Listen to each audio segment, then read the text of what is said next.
Hello, I'm Reverend Kenny Callahan, the pastor of Metropolitan Community Church of Richmond.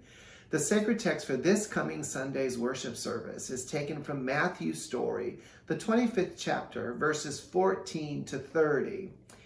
This week, as we've heard the results of the presidential election, the Senate election, our city elections, and the hope of a vaccine for COVID-19, there have been spirited reactions on both sides of the fence. There are so many opinions and statements being tossed around. It's hard to take it all in, and it's quite frankly hard to listen to it all.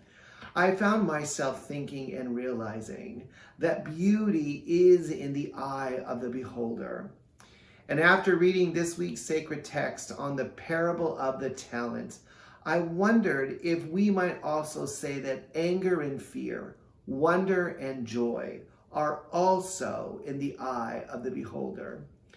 You see, there are two ways to read this parable. And while I'm familiar with the traditional one, that our waiting for the wealthy landowner's return should be purposeful and not idle, I was struck this time, though, by the reaction of the third worker. Not just the third worker's reaction, but also the worker's motivation for their opinion of the landowner.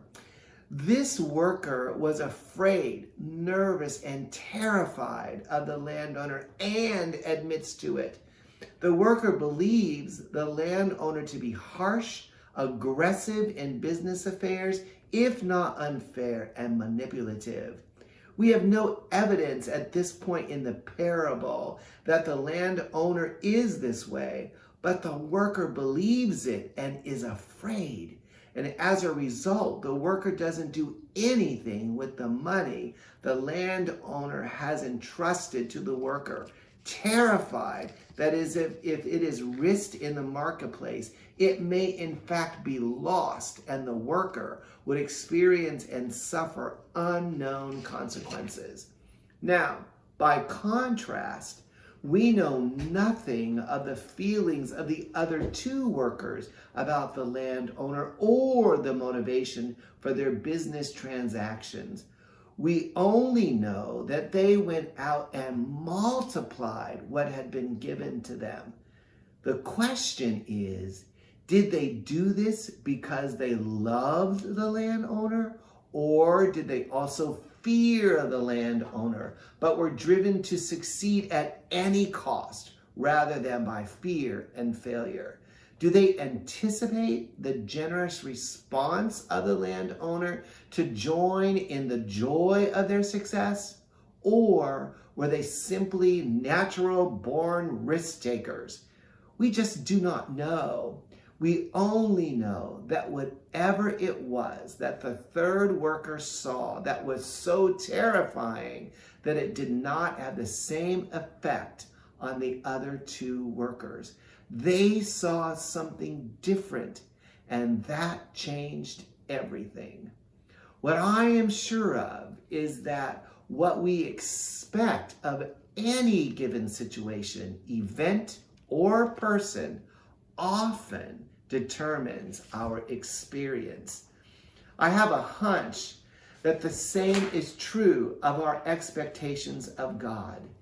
Even more so, I think that each of us has a fairly clear, even if unspoken, expectation of God that shapes our experience of God profoundly.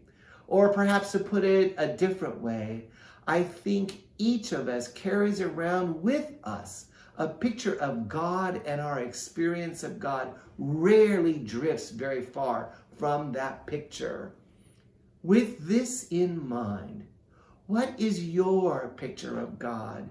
And what is the picture of God we as MCC Richmond share with our community and the world?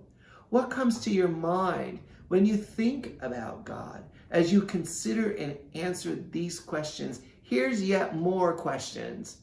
As you imagine what God is like, where do these images and pictures come from? And how do they shape your relationship with God and others?